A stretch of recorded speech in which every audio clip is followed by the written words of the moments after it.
Theodore Bates was a man constructed entirely of angles and austerity, the sort of servant whose very presence seemed to communicate a profound disapproval of human weakness generally, and of his late employer's particular inadequacies with crushing subtlety. He stood in the library, a room notable chiefly for the fact that its books appeared to have been purchased by the yard rather than read, with the posture of a man whose spine had been reinforced with cast iron, and whose emotional register had been permanently set to grave concern masquerading as professional detachment.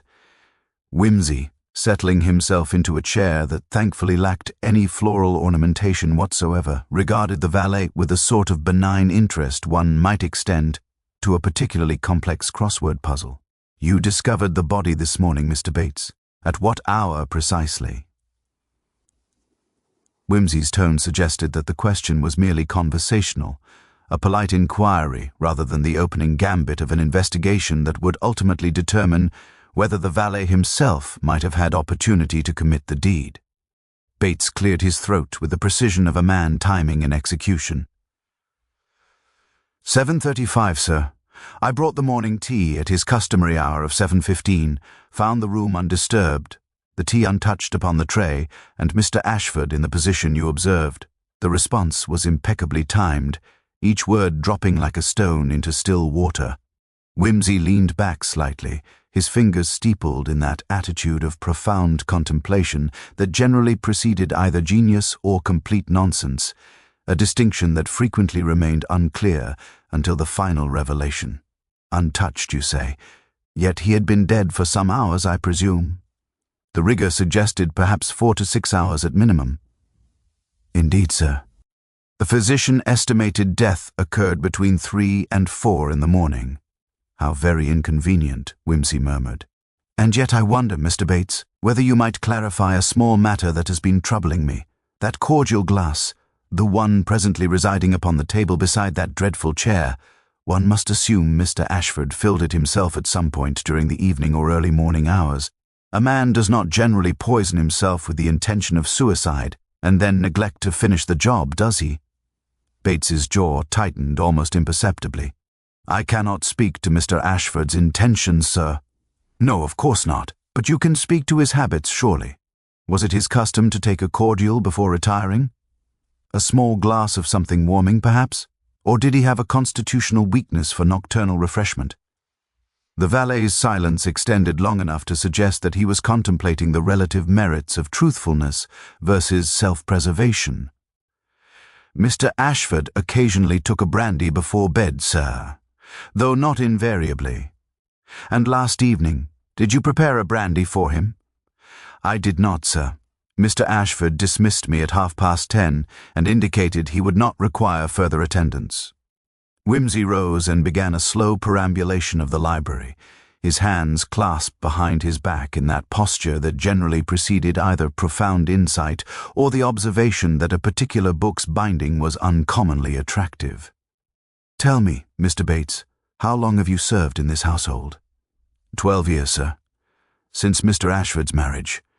And in those 12 years has Mrs. Ashford displayed any particular affection for botanical decoration? The flower chair strikes me as precisely the sort of selection that emerges from a deliberate aesthetic choice rather than from simple accident or masculine indifference. For the first time, Bates exhibited something approaching discomfort, a slight shift in posture, a marginally delayed response. Mrs. Ashford has taken considerable interest in the morning room's decoration these past 6 months, sir. She had the chair commissioned specially. Mr. Ashford found it objectionable. Did he indeed? And yet he was found dead seated upon it. How very curious. One might almost suspect that someone wished to make a point, to stage a deliberate insult, as it were.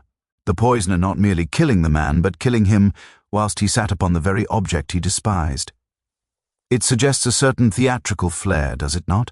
Or perhaps something more vindictive still, a desire to associate the victim's death with Mrs. Ashford, taste, her choices, her decorative preferences. One wonders whether the police have considered such implications. Bates's face had assumed the pallor of a man watching his own carefully constructed narrative begin to collapse under the weight of inconvenient logic. I'm sure I couldn't say, sir. No, Wimsey agreed. his tone suggesting a profound sympathy for the valet's situation. "But I suspect someone could. Now then, I should like to examine Mr. Ashford's study. There is, I believe, a matter of some correspondence that requires my attention. Documents of an inheritance nature, perhaps? Or communications regarding financial arrangements? Do point me in the correct direction, there's a good fellow." As Bates led him from the library, Wimsey allowed himself the faintest smile, the sort of expression that suggested he was beginning to perceive the architecture of the crime, even if the walls themselves remained frustratingly obscure. The valet's reluctance to discuss Mrs. Ashford's recent renovations, the peculiar insistence upon the chair, despite the master's vocal opposition, the detail of the untouched brandy, these were pieces that were slowly beginning to cohere into something far more complex than a simple murder of passion. Someone, Wimsey reflected, had taken considerable pains to construct a narrative, and it was now his task to determine whether the narrative was truth or an elaborate fiction designed to misdirect precisely the sort of investigators who believed that obvious motive precluded the necessity of genuine deduction. Mr. Ashford's study was a room that seemed to have been deliberately designed as a monument to masculine vanity. Leather chairs of imposing dimensions, a mahogany desk of sufficient weight to suggest permanence bordering on geological inevitability, and shelving that contained what appeared to be a comprehensive collection of nautical memorabilia, interspersed with first editions purchased more for their market value than any indication they had ever been disturbed by an actual reader. Wimsey moved directly to the desk with the purposefulness of a man who had long ago learned that murderers, whatever their cleverness in other respects, invariably demonstrated remarkable naivete regarding the security of their correspondence. The drawers yielded nothing immediately incriminating: insurance documents, receipts from his London tailor, an invitation to a city dinner that had occurred 3 years prior and apparently never been discarded. It was Bates who, despite his evident anxiety, directed Wimsey toward a small cabinet beneath the window, concealed behind a panel of decorative inlay that would have been invisible to anyone not specifically searching for hidden storage. Mr. Ashford maintained certain private documents there, sir, Bates offered, with the careful neutrality of a man providing information that was simultaneously essential and potentially damning. The cabinet contained precisely what Wimsey had anticipated: correspondence of an unmistakably personal nature, letters bound with faded ribbon and organized with the meticulous care of a man who wished to preserve evidence of his own cleverness.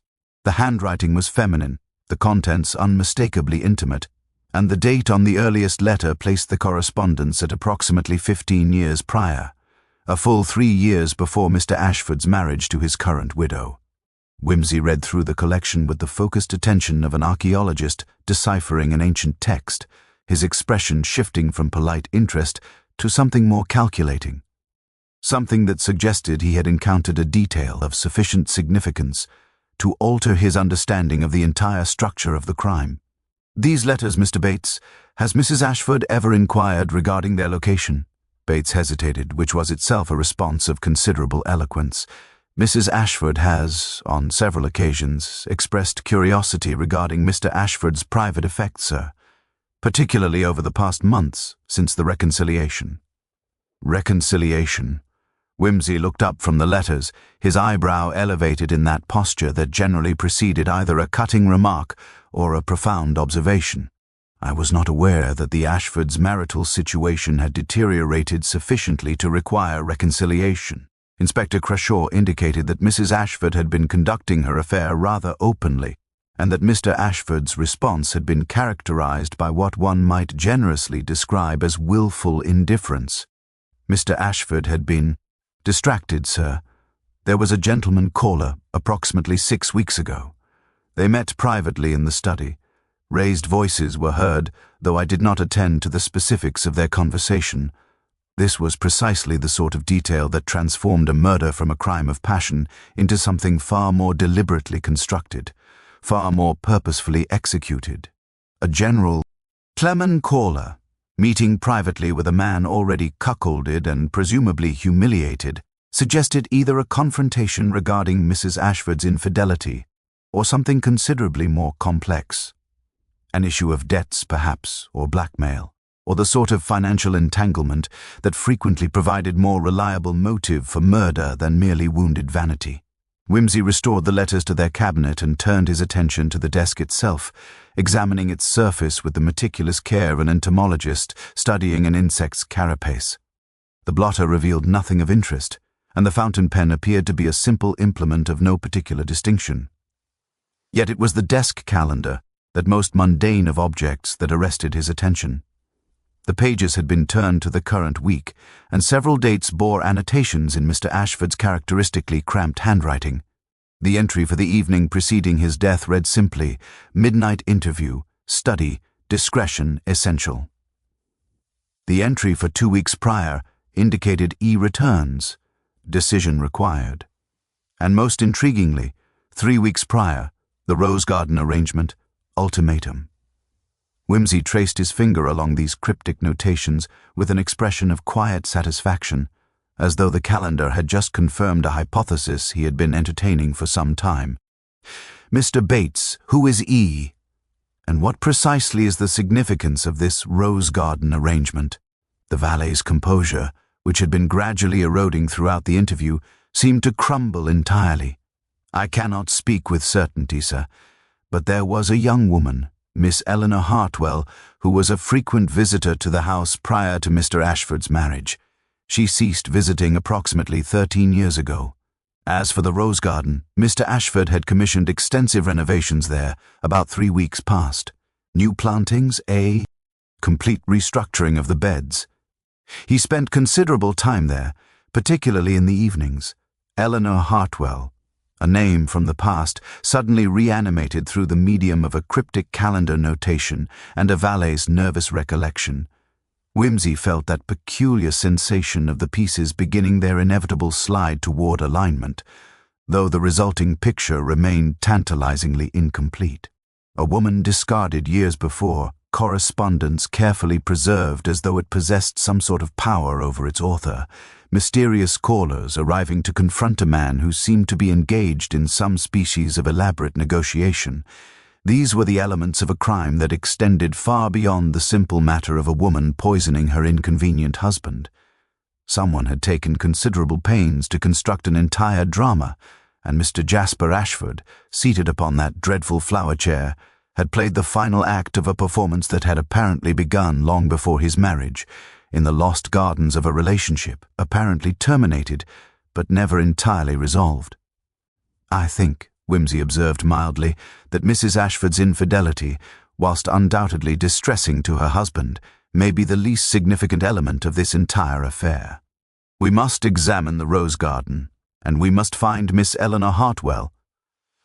The rose garden occupied that particularly English configuration of space wherein beauty and melancholy achieved a perfect synthesis, a walled enclosure situated at the property's western extremity, designed ostensibly as a retreat for aesthetic contemplation, but serving primarily as a monument to the passage of time and the inevitable decay that attended all human endeavor.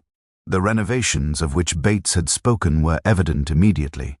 The soil had been recently turned, new plantings arranged with geometric precision, and an ornamental pergola constru.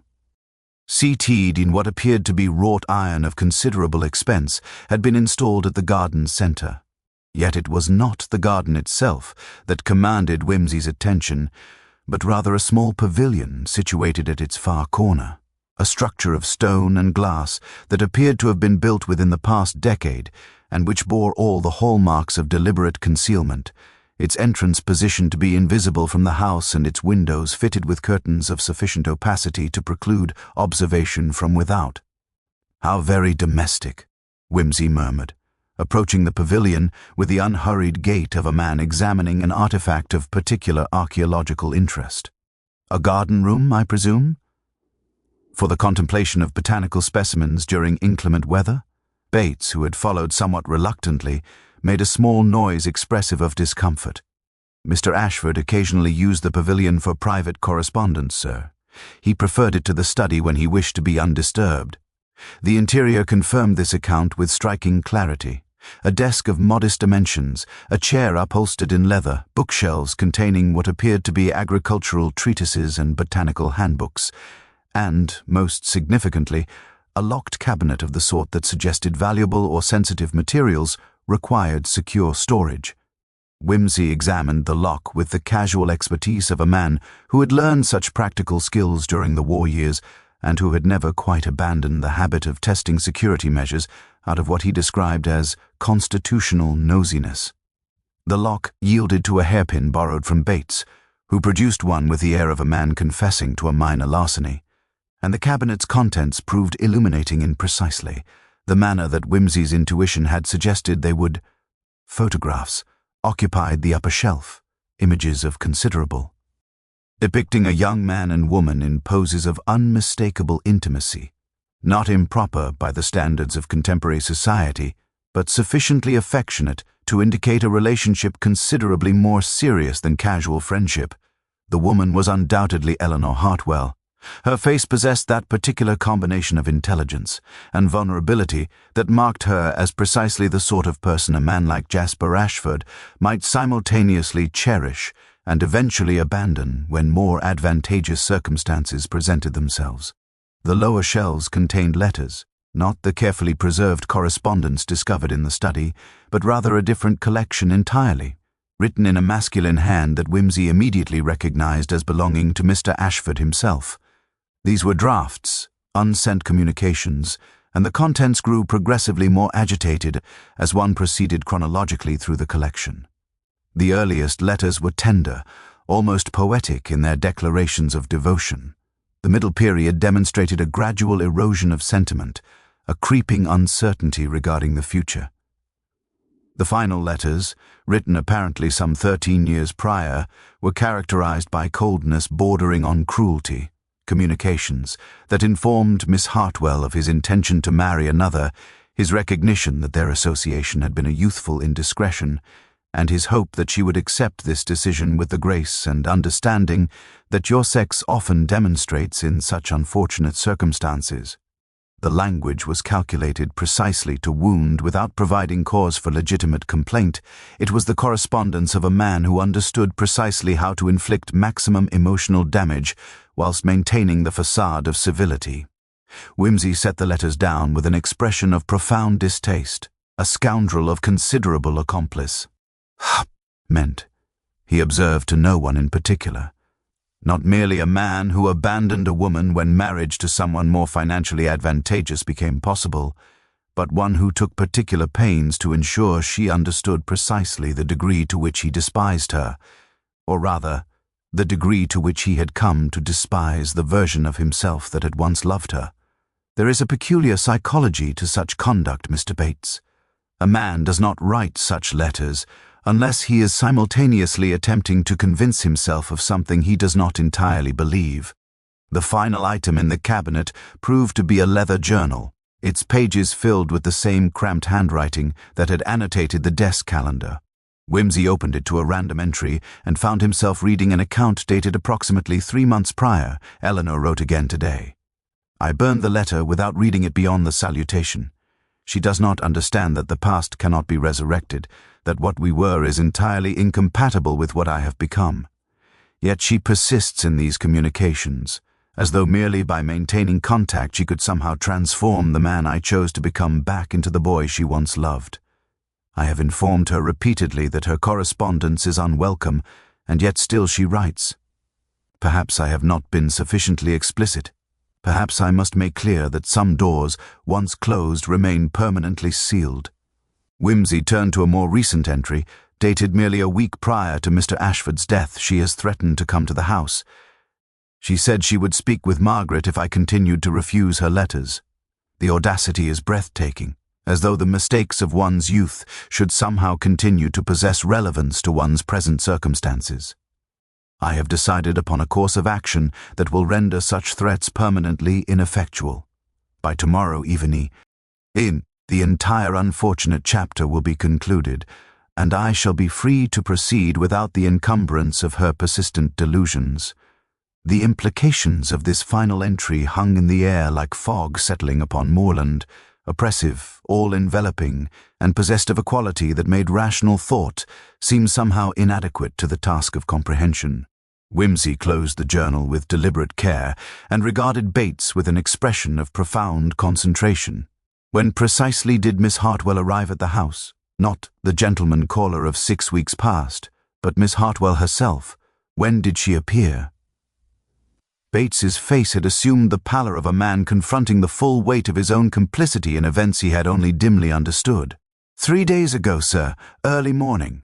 She came to the servants' entrance and requested to speak with Mr. Ashford privately. He agreed to meet her in the Rose Garden Pavilion. They were closeted together for approximately 2 hours. And Mrs. Ashford was aware of this visit? I cannot say with certainty, sir, but Mr. Ashford was visibly agitated upon emerging from the pavilion.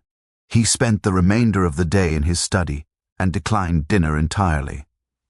Wimsey rose and began a slow circuit of the pavilion's interior, his fingers trailing along the bookshelf's edge as though the physical contact with objects in the space might somehow communicate information that documents could not convey.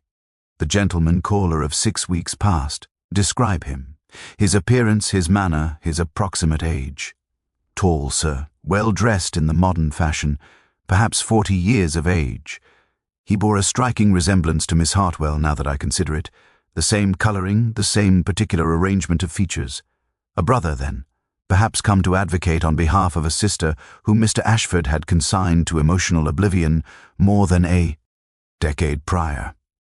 Wimsey felt a peculiar sensation of the crime's architecture beginning to solidify in his mind, not yet complete, not yet entirely coherent, but sufficiently advanced that the outlines had begun to achieve definition.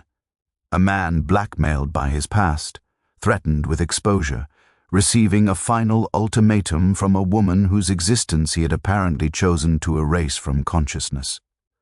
A man who had then consumed poison whilst seated upon the very chair his wife had selected, the chair he had despised, a detail so laden with symbolic significance that it seemed almost deliberately theatrical in its construction.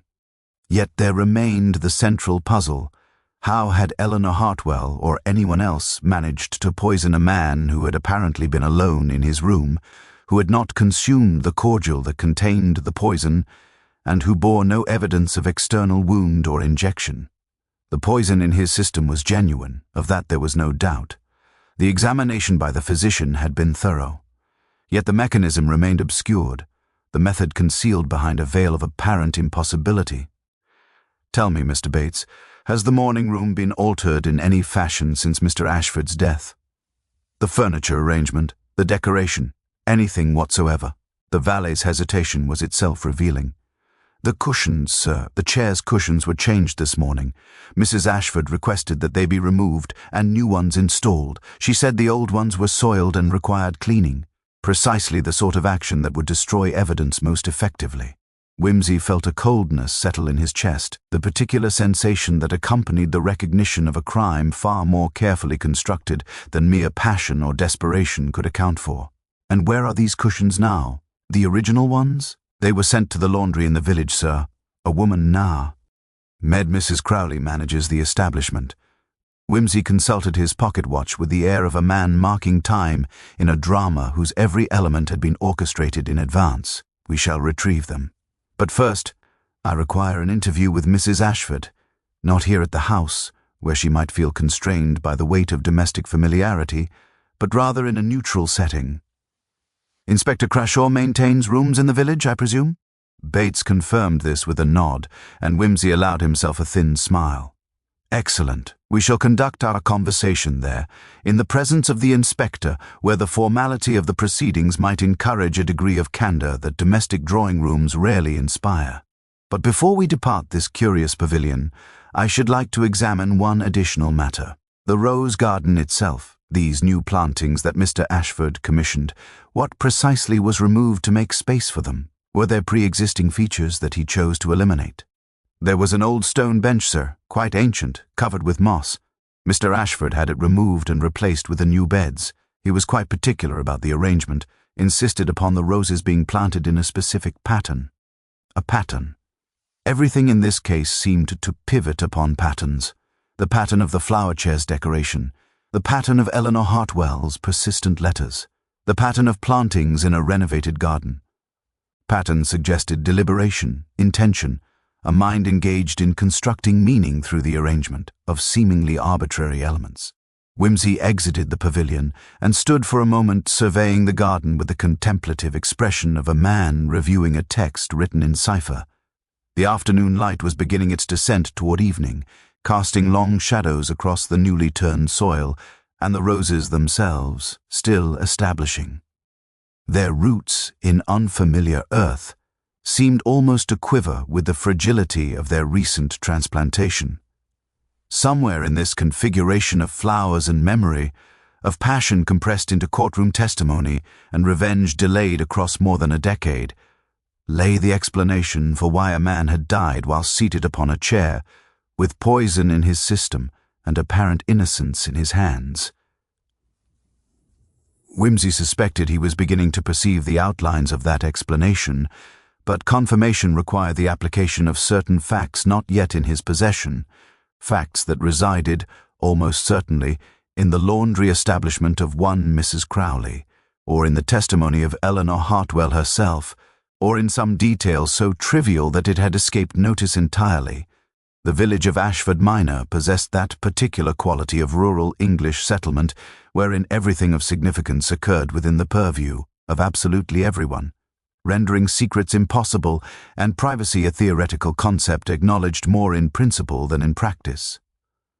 The laundry establishment operated by Mrs. Crowley occupied a modest structure adjacent to the village green, its windows perpetually obscured by steam and its interior characterized by the relentless percussion of mechanical washing equipment and the chemical odor of industrial cleaning compounds.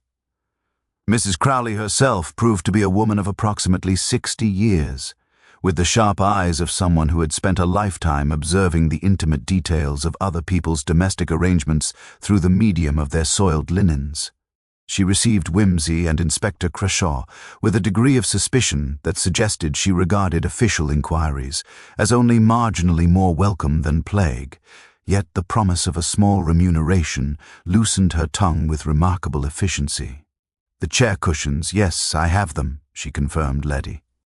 "Aimed them toward a storage room at the establishment's rear. Sent them this morning with express instructions they were to be cleaned immediately and returned before evening," which seemed peculiar, given that they're nothing extraordinary, just wicker chair cushions, painted fabric, nothing that would normally warrant such urgency. She withdrew the cushions from a shelf, and Wimsey examined them with the meticulous attention of a man who understood that the most significant evidence frequently presented itself in forms so mundane as to escape casual observation. The fabric itself was unremarkable, a cheerful floral pattern consistent with the chair's overall aesthetic, worn in places where bodies had rested, innocent in appearance. Yet it was the underside of the cushions that arrested his attention.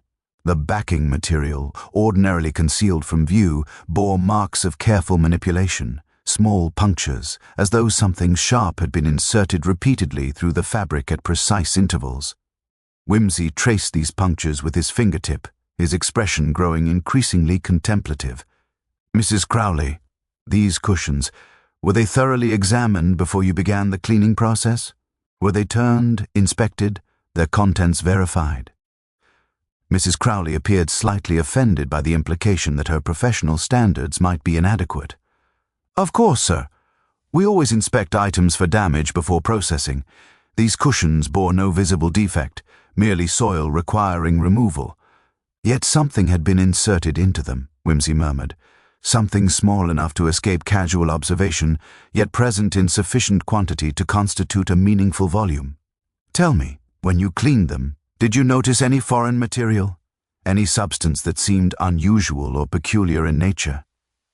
Mrs. Crowley's eyes widened with the dawning realization that she possessed information of genuine significance. "There was a powder, sir, fine and white, distributed throughout the filling. I assumed it was some sort of cleaning product that had contaminated the material during storage. I washed it away thoroughly. A powder. Strychnine, when finely ground, possessed precisely such a characteristic, white, odorless, capable of being dispersed through a substance in minute particles. Wimsey felt the final pieces of the crime's architecture beginning to align with almost audible precision. The mechanism of the murder had suddenly become not merely comprehensible, but obvious in its terrible elegance. "Inspector Crashaw," Wimsey said with the tone of a man delivering conclusions rather than observations, "I require that Miss Eleanor Hartwell be located immediately and brought to your rooms in the village for interview. Additionally, I shall need samples of the poison administered to Mr. Ashford. Specifically, I wish to determine whether the strychnine bore any particular characteristics regarding its preparation or source. And finally, I require access to Mrs. Ashford's personal correspondence, particularly any communication she may have maintained with Miss Hartwell or her brother." Crashaw's expression suggested considerable bewilderment at this cascade of directives, yet his professional instinct recognized the tone of genuine deduction, and he complied without demur. Within the hour, Eleanor Hartwell had been located. She was residing at a modest boarding house in the village, having maintained a presence in the district for the past 3 days, and had been conveyed to Crashaw's office, a utilitarian space that smelled of pipe tobacco and administrative tedium. She was, upon inspection, a woman of perhaps 35 years, with the particular appearance of someone who had endured considerable emotional upheaval without quite sullen. Daring to despair. Her dress was modest but well maintained, her eyes possessed intelligence tempered by evident apprehension, and her manner suggested a person unaccustomed to official interrogation but determined to maintain composure under stress. "Miss Hartwell," Wimsey began, settling himself in a chair with the casual attitude of a man engaging in pleasant conversation rather than conducting a murder investigation, "I confess myself curious regarding the precise nature of your recent communications with Mr. Ashford. Your brother apparently served as an intermediary at some point, yet you yourself appeared at the house 3 days ago. What precisely did you hope to accomplish through this visit?" Eleanor Hartwell's composure wavered for only an instant before reasserting itself. "I came to speak with him regarding matters of personal significance, sir. Matters that should not have been conducted through correspondence. And did he receive you willingly?" "He received me," she replied carefully. "Whether willingly is a matter of interpretation. He was not pleased to see me." Wimsey leaned back, his fingers steepled in that posture that generally preceded the delivery of uncomfortable truths. "Miss Hartwell, I must inform you that your visit occurred precisely 1 week before Mr. Ashford's death. During that intervening period, he made a journal entry indicating his intention to render your persistent communications permanently ineffectual. Those are the precise words he employed. Did you perceive his meaning? Did you understand that he intended to take steps to ensure you could no longer trouble him?" Eleanor's face had paled considerably. "I understood he was angry, sir. I did not understand his precise intentions." "No," Wimsey agreed quietly. "I suspect you did not. But I believe I do." Wimsey rose from his chair and began a measured perambulation of the Inspector's office, his movements characterized by that particular combination of restlessness and deliberation that preceded the articulation of complex deductions. You see, the extraordinary aspect of this crime is not that it was committed, but rather the manner in which it was constructed, as though the murderer possessed not merely the motive and opportunity, but also the theatrical sensibility to stage the entire affair as a commentary upon the victim's own moral failure. Mr. Ashford was poisoned, certainly, but he was poisoned through a mechanism so ingeniously conceived that it escaped detection precisely because everyone examined the obvious vector, the cordial glass, the beverage itself. Yet the poison was not in the drink at all, it was in the chair. Eleanor Hartwell's expression suggested a woman whose comprehension was struggling to maintain pace with events that were spiraling beyond her immediate grasp. "I don't understand, sir. The chair? The cushions, to be precise," Wimsey continued. "Fine particles of strychnine, distributed throughout the padding material with meticulous care.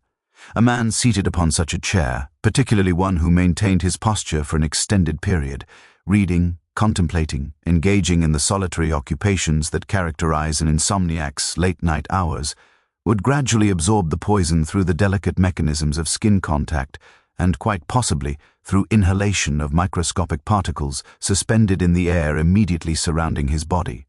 The onset would be gradual, the symptoms easily mistaken for digestive upset or fatigue rather than acute poisoning.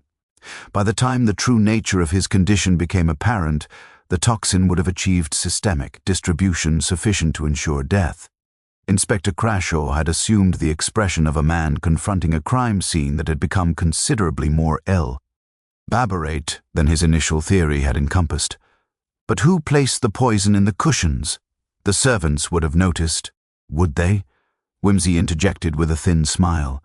The cushions were manufactured and installed by upholsterers hired specifically for the task of decorating the morning room. Mrs. Ashford commissioned the work.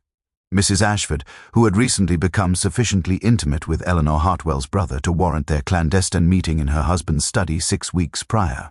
Mrs. Ashford, who possessed knowledge of her husband's journal entries, as evidenced by her immediate removal of the poisoned cushions this morning, action which suggests guilty consciousness of the most pointed variety. Eleanor Hartwell made a small sound expressive of shock and denial. "That cannot be correct, sir. I did not conspire with Mrs. Ashford. I came here to speak with Mr. Ashford about a matter of personal business. My brother accompanied me merely as protection against potential rejection. We maintained no contact with Mrs. Ashford whatsoever." Wimsey regarded her with an expression of genuine sympathy tempered by professional skepticism.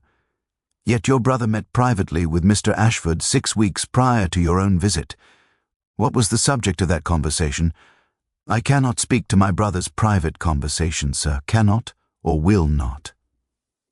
Wimsey's tone remained courteous, but its edge had acquired a particular sharpness. "I suspect you will find that cooperation becomes increasingly necessary as this investigation progresses. Tell me about your brother. His occupation, his financial circumstances, his relationship with you." Eleanor hesitated for a long moment, her fingers clasping and unclasping in her lap with the agitation of someone engaged in internal combat between loyalty and self-preservation.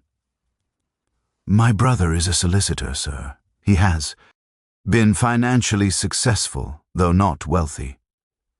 He came here because I wrote to him expressing my distress at Mr. Ashford's continued refusal to acknowledge our past relationship. Thomas felt, he believed that Mr. Ashford's behavior toward me was unjust and that I deserved some form of compensation for the emotional suffering I had endured." "Compensation," Wimsey repeated thoughtfully. "A financial settlement, you mean? Did Mr. Ashford agree to such an arrangement?" "He refused absolutely. He said that whatever had transpired between us was entirely concluded and that he bore no responsibility for my subsequent unhappiness. He was quite cruel in his language, sir." Thomas became quite angry. The picture was beginning to achieve greater clarity, though certain elements remained obstinately obscure. A woman spurned and emotionally damaged, a brother protective and professionally capable, a man who had rejected them with calculated cruelty. These were the components from which blackmail schemes were frequently constructed. Yet blackmail did not account for the poisoned cushions, the elaborate theatrical staging of the death upon the flower chair, the involvement of Mrs. Ashford. Unless, of course, the apparent involvement of Mrs. Ashford was itself part of a more intricate design, a misdirection constructed with the precise purpose of redirecting investigation toward a different culprit entirely. Wimsey turned to Inspector Crashaw with an expression suggesting he had arrived at a conclusion of significant importance. "I require that Mr. Thomas Hartwell be summoned immediately. Additionally, I must interview Mrs. Ashford regarding her knowledge of the chair's cushion installation, specifically who she hired as the upholsterer, whether she was present during the installation, and most critically, whether she received any communications from Mr. Thomas Hartwell regarding potential financial arrangements or blackmail threats. Miss Hartwell, I must inform you that your cooperation in this matter will materially affect any subsequent determination regarding your own legal liability. I suggest you consider your position very carefully indeed." Eleanor Hartwell's face had assumed the pallor of shock and dawning comprehension. "You believe my brother poisoned Mr. Ashford?" "I believe," Wimsey said carefully, that someone employed considerable ingenuity in planning to construct this crime, and that the threads of that construction lead in multiple directions simultaneously, toward you, toward your brother, and toward Mrs. Ashford, in a configuration so complex that distinguishing genuine guilt from manufactured appearance has become a task requiring rather more careful analysis than mere suspicion can provide. Thomas Hartwell arrived at Inspector Crashaw's office with the measured composure of a man accustomed to navigating legal complexities, yet his eyes betrayed a degree of apprehension that suggested he was not entirely convinced of his ability to maintain that composure indefinitely. He was, as Bates had indicated, a man of approximately 40 years, with the particular bearing of someone whose profession had inculcated habits of precise speech and careful observation. Wimsey greeted him with the courtesy of one addressing an equal in intellect, if not in moral standing, and invited him to seat himself with the gesture of a host at a social gathering rather than an interrogator conducting a murder investigation. "Mr. Hartwell, your meeting with Mr. Ashford 6 weeks ago, what precisely was the nature of that interview?" Thomas Hartwell's jaw tightened almost imperceptibly. "It was a private matter, sir, a family concern, which concerned the financial compensation your sister believed she deserved for her emotional suffering at your client." Abandonment? Wimsey's phrasing was deliberately provocative, designed to assess whether Hartwell would attempt evasion or whether he might default to righteous indignation. Hartwell chose a third path, responding with careful qualification. "I represented my sister's interests, yes. Mr. Ashford had acted with considerable cruelty toward her, ruining her prospects for respectable marriage by conducting a prolonged courtship only to abandon her for a woman of greater financial consequence. I still believe, that such conduct warranted some form of restitution, and when Mr. Ashford refused—" Wimsey settled himself in his chair with the air of a man preparing to listen to a confession delivered in installments. "He refused with deliberate contempt, sir. He implied that my sister that her character had been compromised by her association with him, rendering her unmarriageable not through his abandonment, but through her own moral failings. He was attempting to shift responsibility for the consequences of his own actions onto her shoulders. I informed him that such conduct constituted potential grounds for legal action, and he responded by ordering me from his study." "Legal action regarding what, precisely?" "Breach of promise is extraordinarily difficult to prosecute in contemporary courts, and it becomes virtually impossible when the plaintiff is a woman whose reputation has been compromised by the alleged breach itself. What grounds did you believe you possessed?" Hartwell's composure flickered for only an instant. "There existed certain correspondence, sir. Communications in which Mr. Ashford made explicit promises regarding his intentions toward my sister. I believed such documents might constitute evidence of a deliberate deception." "Ah," Wimsey said with quiet satisfaction, "but Mr. Ashford possessed those same letters, did he not? And he had destroyed them, or at the very least, he possessed sufficient copies to render your documentary evidence inadmissible in any proceeding, which meant your threat of legal action possessed no genuine foundation. It was bluff, Mr. Hartwell, and I suspect Mr. Ashford recognized it as such."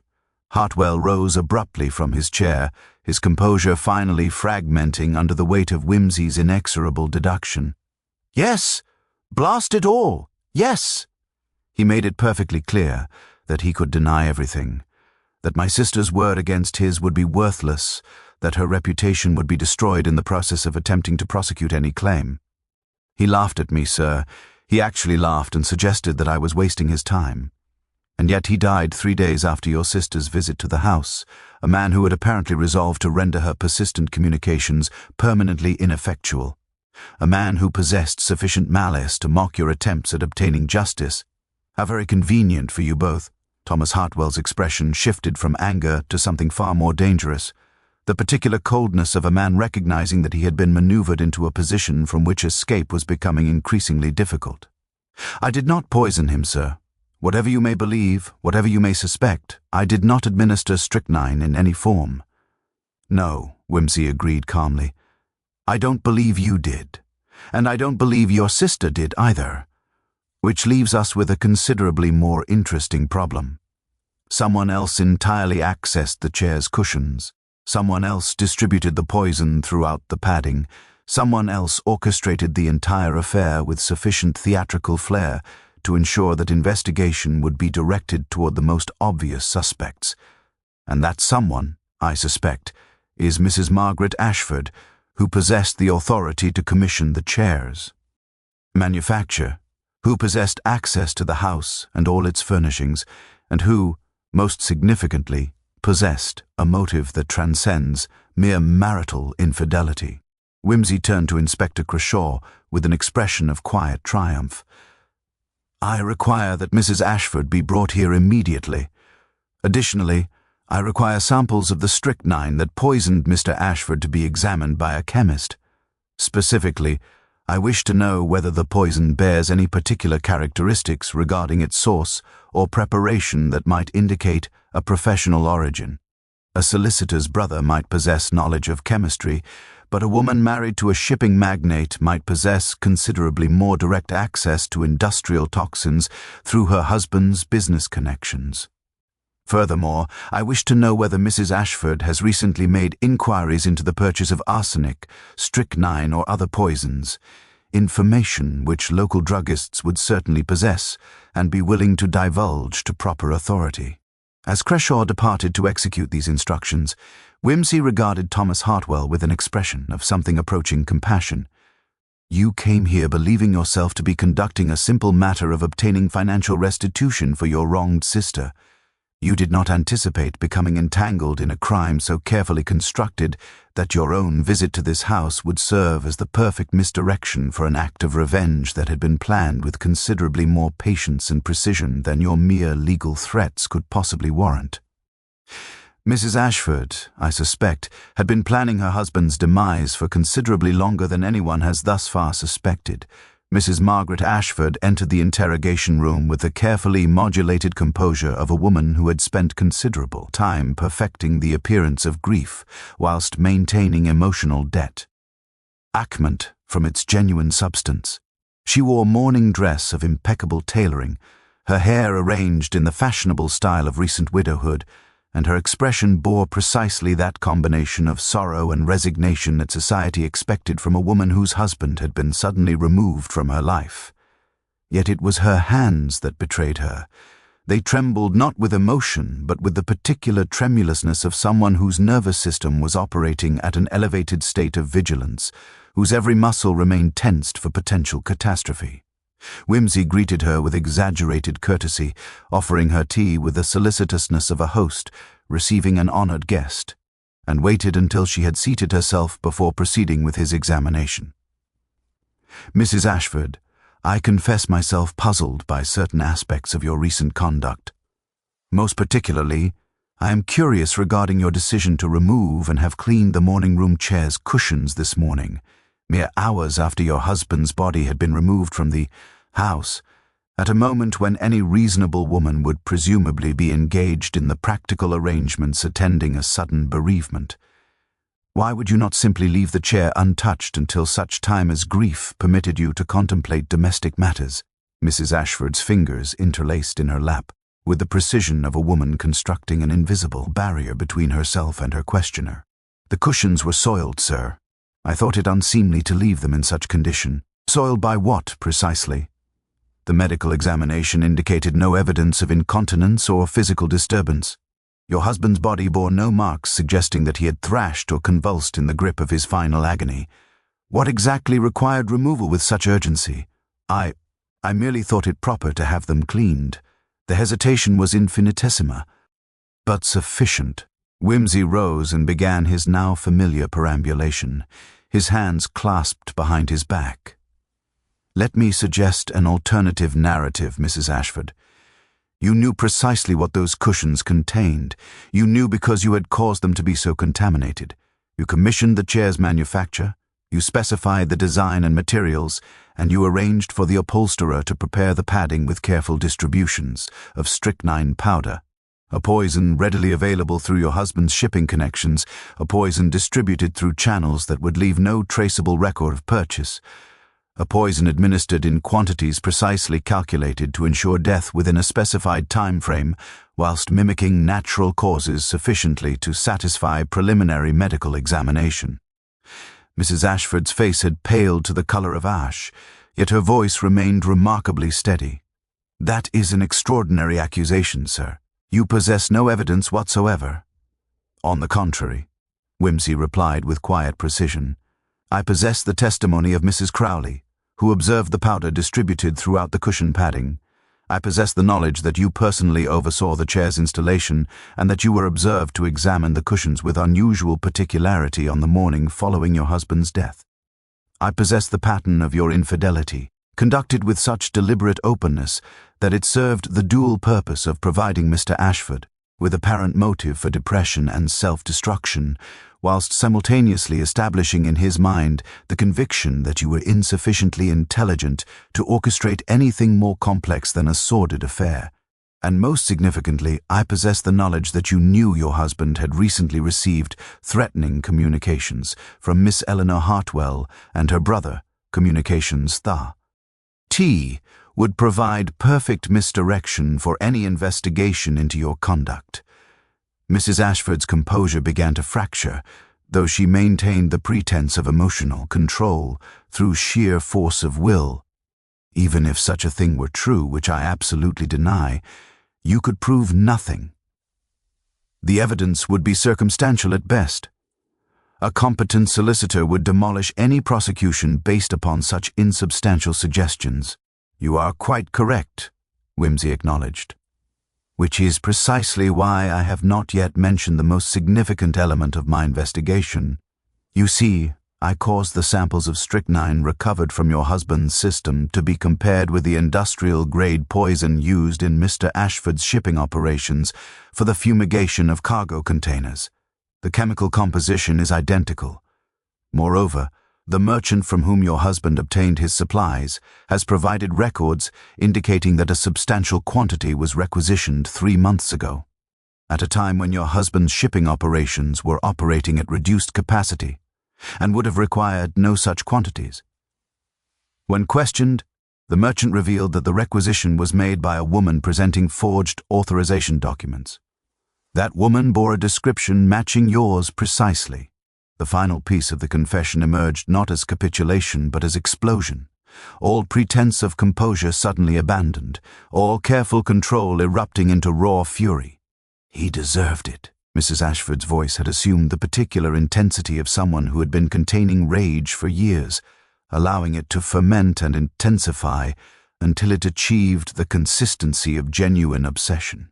"Do you understand what it was like to be married to a man who treated every aspect of domestic life as an intrusion upon his own convenience, who conducted his affairs with such contempt that servants whisper, 'Ed,' about them, who was systematically destroying my youth, my beauty, my entire existence through the simple mechanism of his own indifference?" She rose from her chair, her hands clenching and unclenching with the agitation of someone engaged in releasing years of compressed emotion. "When I learned about Eleanor Hartwell, about the cruel manner in which he had discarded her, I recognized it as merely the most visible manifestation of his fundamental nature. He was a predator, sir, a man who seduced and abandoned women with the casual confidence of someone who understood that society would regard the victim, rather than the perpetrator, as morally compromised. I was merely preventing him from continuing his depredations." Wimsey regarded her with an expression combining professional detachment with something approaching genuine sympathy. "The flower chair, Mrs. Ashford. Why that particular chair? Why not simply arrange for the poison to be administered through his usual beverage or his regular meals?" "Because," she replied with the calm of someone who had contemplated every element of her crime with meticulous precision, "I wished him to die seated upon something he despised. I wished him to understand, in those final moments of consciousness, that his death was intimately connected to my presence in his life, to my choices, to my design. The chair was my statement, sir. It was my declaration that I had not been merely an ornament in his domestic arrangement, but rather an architect of his final circumstance." Inspector Crashaw had begun the process of formally documenting Mrs. Ashford's confession when Wimsey raised a single hand in a gesture of theatrical restraint. "Before we conclude this matter entirely, Inspector, I find myself possessed of a rather pressing curiosity regarding one final element. Mrs. Ashford, your statement regarding the timing of your husband's death, you indicated that the poison was introduced into the cushions approximately 3 months ago, yet the chair itself was commissioned and installed far more recently. How precisely did you arrange for the strychnine to be introduced into the padding after the chair had already been constructed and delivered to Ashford House?" Mrs. Ashford's jaw tightened minutely, and for the first time, genuine hesitation flickered across her features. The upholsterer was accommodating. He understood the nature of my request and was willing to modify the cushions after installation. "The upholsterer," Wimsey repeated thoughtfully. "A man of considerable discretion, I presume. A man who would require appropriate financial incentive to undertake such an unusual commission. Tell me his name, Mrs. Ashford. And while you are composing your response, consider very carefully whether your loyalty to this mysterious craftsman is truly justified, or whether you might benefit from recognizing that you are not, in fact, acting alone in this enterprise." The color drained from Mrs. Ashford's face with remarkable rapidity. I will not implicate. You cannot implicate someone who has already implicated himself," Wimsey interrupted with sudden intensity. "Because the upholsterer does not exist, does he? There was no accommodating craftsman willing to poison your husband for a sum of money. There was only someone far more motivated by personal interest, far more invested in your success, far more capable of accessing the materials and timing required to accomplish the crime with such precision. There was someone who benefited directly from your husband's death, through the mechanism of inheritance, through the assumption of business interests, through the liberation from financial obligation. There was, in fact, your brother-in-law." The revelation hung in the air with the particular weight of a truth so obvious that it seemed impossible that it had required articulation. Inspector Crashaw appeared to be engaging in rapid recalibration of his understanding of the crime's architecture, whilst Mrs. Ashford's silence confirmed what Wimsey's deduction had already established with near certainty. "Your brother-in-law, Mr. Charles Ashford, has been experiencing severe financial difficulties, has he not? Business ventures that have failed to achieve profitability, debts incurred through unwise investments, creditors who are beginning to press with increasing urgency. Your husband, as head of the family concern, and as the primary repository of the Ashford fortune, would have been approached repeatedly with requests for financial assistance. He would have declined. He would have responded with contempt and moral superiority, precisely as he had done with Eleanor Hartwell and Thomas Hartwell. Is that not correct?" Mrs. Ashford's silence was itself a confession of remarkable eloquence. Wimsey continued with inexorable logic. "Charles Ashford met with you, I suspect, approximately 6 months ago. He articulated his financial desperation. He recognized in you a woman clearly suffering under the weight of her husband's emotional cruelty. He proposed a solution that would benefit you both: your liberation from an intolerable marriage, his access to the fortune that should rightfully have been his had his older brother not monopolized the family business. You agreed to the arrangement. He procured the strychnine through his own shipping connections, for Charles maintains his own commercial interests, does he not? He arranged for the upholsterer to be bribed into cooperation, or more likely he personally oversaw the introduction of the poison into the chair's padding. He timed the entire affair with meticulous precision, ensuring that it would occur at a moment when Eleanor Hartwell and Thomas Hartwell would be present in the village, providing the perfect misdirection for investigation. Inspector Crashaw rose from his chair with the expression of a man who had suddenly comprehended the necessity of expanding his investigation considerably beyond its present scope. "I shall have Charles Ashford apprehended immediately, sir." "Before you do," Wimsey cautioned, "I suspect you will find that Mr. Charles Ashford has already departed the country. A man of his intelligence and situation would have arranged for his escape the moment he recognized that the investigation was progressing beyond the stage of obvious suspects. He will be found, eventually, in some jurisdiction that maintains less rigorous extradition protocols than the British Empire. He will leave." weigh out his days in genteel exile, consoled by the portion of his brother's fortune that Mrs. Ashford has presumably agreed to transmit to him once the probate proceedings have concluded. Wimsey turned to regard Mrs. Ashford with an expression of something approximating genuine pity. You believed yourself to be the architect of your liberation, Mrs. Ashford. You imagined that you were exercising agency, making decisions, determining the course of your own life. In reality, you were merely the instrument through which Charles Ashford achieved his own financial redemption. He seduced you with promises of freedom and affection that he never intended to honor. He manipulated you into committing a crime that would place you entirely within his control, dependent upon his continued cooperation for your personal safety. And now, having accomplished his purpose, he has abandoned you to face the consequences of actions that you believed you were committing for your own benefit. Mrs. Ashford's face crumpled with the sudden recognition of her own exploitation, of the manner in which her justifiable rage toward her husband had been redirected toward criminal purpose by someone far more calculating than herself. He promised. He said he would leave his wife and that we would marry. He said we would establish ourselves somewhere abroad, that we would be happy. Men such as Charles Ashford make many promises, Mrs. Ashford.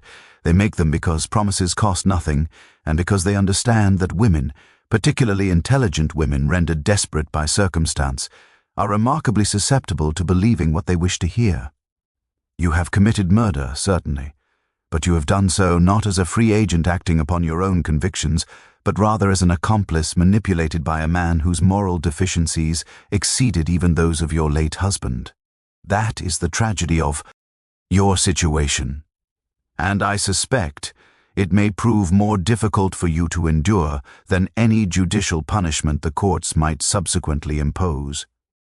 The evening following Mrs. Ashford's formal confession found Lord Peter Wimsey seated in the smoking room of the Ashford House Library, a glass of genuinely excellent brandy positioned at his elbow and a small cigar of considerable provenance, occupying his attention with the absorbed concentration of a man for whom the consumption of tobacco represented a form of meditation rather than mere habit. Inspector Crashaw had departed to oversee the practical arrangements attending the arrest and processing of the accused, a tedious business involving constables, paperwork, and the sort of administrative machinery that proceeded with the relentless efficiency of a perfectly wound clock, regardless of the human tragedy it was designed to document. Eleanor Hartwell and her brother had been exonerated and released with Crashaw's somewhat grudging apologies, though both bore the particular pallor of individuals who recognized that they had narrowly escaped being made accessories to crimes far more elaborate than their initial blackmail scheme could possibly have warranted. Theodore Bates had resumed his duties with the mechanical precision of a servant trained to regard all domestic upheaval as merely temporary interruptions in the proper functioning of household routine. And somewhere on the continent, Charles Ashford was presumably engaged in the process of securing passage to destinations from which extradition would prove either impossible or sufficiently complicated to dissuade official pursuit. Wimsey found himself contemplating the peculiar architecture of human motivation, the manner in which legitimate grievance could be transmuted into criminal purpose, how intelligent individuals could convince themselves that their depravities were justified by circumstance, how the exercise of power over others could seduce even ordinarily rational people into surrendering their moral autonomy to someone demonstrably their inferior in every measurable aspect except predatory cunning.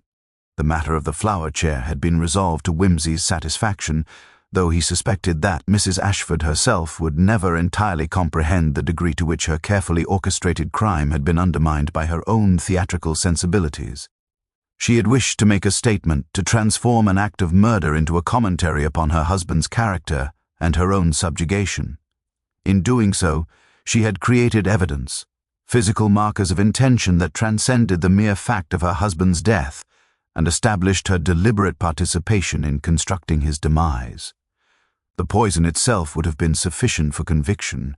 The chair transformed that poison from a mere instrument into a confession written in botanical decoration and wicker framework. A more practical criminal would have employed the strychnine through simpler mechanisms and trusted to luck and the inadequacy of provincial investigation to obscure the perpetrator's identity. Instead, Mrs. Ashford had transformed a murder into art, and art, by its very nature, demands recognition and interpretation. Wimsey suspected that when she eventually wrote her memoirs, and such women invariably did, drawn by the psychological necessity to justify their actions to an audience that would never hear her voice, she would describe the flower chair with considerable pride, never quite understanding that it had been her own creation that had convicted her more thoroughly than any physical evidence or testimonial could possibly have accomplished.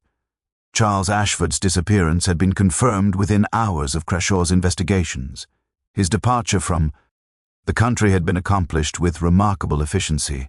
Passage booked under an assumed name, financial arrangements executed through intermediaries, sufficiently removed from direct connection to render tracing extraordinarily difficult. The man had demonstrated a degree of practical competence that suggested his financial difficulties had been matters of temperament and judgment rather than incapacity, and Wimsey entertained no illusions regarding the likelihood of his eventual apprehension. Somewhere in Buenos Aires or Cairo or the less regulated precincts of Shanghai, Charles Ashford would establish himself under some carefully selected alias, would gradually reconstruct his fortune through the same combination of charm and manipulation that had seduced his sister-in-law into committing murder, and would proceed through his remaining years with the particular invulnerability granted to those wealthy enough to purchase their own immunity. Justice, Wimsey reflected with his characteristic cynicism, operated according to principles that bore only peripheral relationship to actual moral culpability or the distribution of deserved consequence.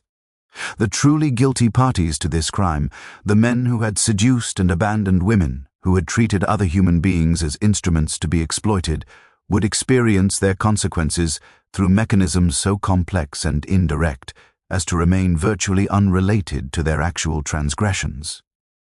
Mrs. Ashford would hang, almost certainly, her execution transformed into cautionary spectacle for the moral edification of the general public.